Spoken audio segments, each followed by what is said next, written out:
أعوذ بالله من الشيطان الرجيم.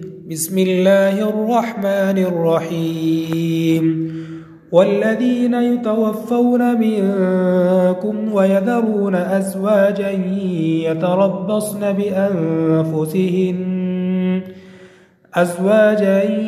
يتربصن بأنفسهن 4 أشهر وعشرا، فإذا بلغن أجلهن فلا جناح عليكم فيما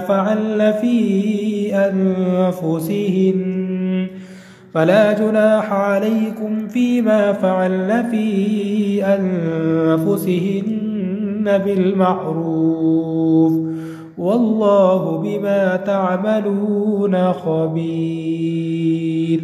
صدق الله العظيم.